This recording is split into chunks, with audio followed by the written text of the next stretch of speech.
প্রিয় দর্শক, আসসালামু আলাইকুম। পাবনা ইমন ডেইরি ফার্মের পক্ষ থেকে আপনাদেরকে জানাই আন্তরিক অভিনন্দন, শুভেচ্ছা।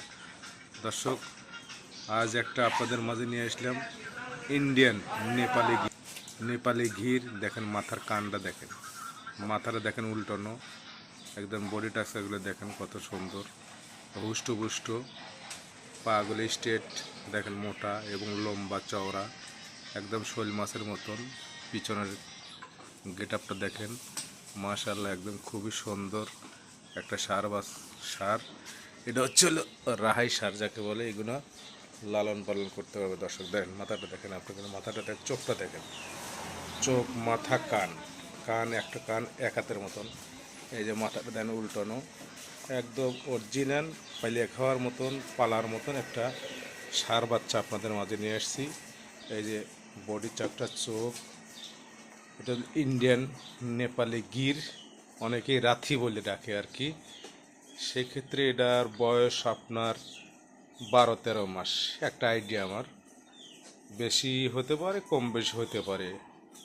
দেখেন খাদ্য খাচ্ছে, ঘাস খাচ্ছে, কত সুন্দর, একদম পারফেক্ট একটা পালন করার মতো। এগুলো এখনও দাঁতে হয় নাই, দাঁতে হবে, দেরি আছে। এগুলো 14-15 মনের মাংসর আইডিয়া আছে, বা 14-15-16 মন এরকম মাংস হয় এগুলোতে। তারপরও যারা এগুলো দিয়ে লালন পালন করবেন, আশা করি এগুলো অবশ্যই পারফেক্ট একটা ষাঁড় গরু হবে ইনশাল্লাহ। যে মাথাটা দেখেন, চড়াটা দেখেন, পিছনের সাইডটা দেখেন। এখনও কিন্তু বাচ্চা, 11 মাস বয়স, 11-12 মাস বয়স, তাহলে কত বড় না হবে এগুলো। আল্লাহ রহমতে এগুলো যদি লালন পালন করতে পারেন, তাহলে ভবিষ্যতে একটা মোটা ধরনের আশা করা যায়।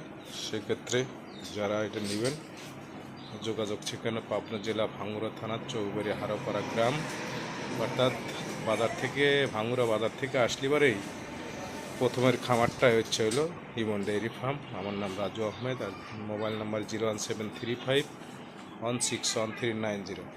এই নাম্বারে যোগাযোগ করতে পারবেন। সরাসরি এসে দেখে শুনে যাচাই বাছাই করে নিতে পারবেন। আর দামটা দর্শক আলোচনায় রেখে দিলাম, কেউ যদি পছন্দ হয়ে থাকে ফোন নাম্বার স্ক্রিনে দেওয়া থাকবে, তারপরেও মুখে বলে দিচ্ছি, আবারও বলে দিচ্ছি, 01735161390। এই নাম্বারে যোগাযোগ করলে ইনশাল্লাহ এসে দেখে শুনে নিতে পারবেন। খুবই একটা হাই কোয়ালিটিফুল একটা সার বাছুর ইনশাল্লাহ। কেউ যদি নিতে চান অবশ্যই যোগাযোগ করতে পারবেন। এ পর্যায়ে ভালো থাকবেন। পরবর্তী আবারও কোনো বকনা, জার্সি, ফিজিয়ান দেখানোর চেষ্টা করব। আল্লাহ হাফেজ।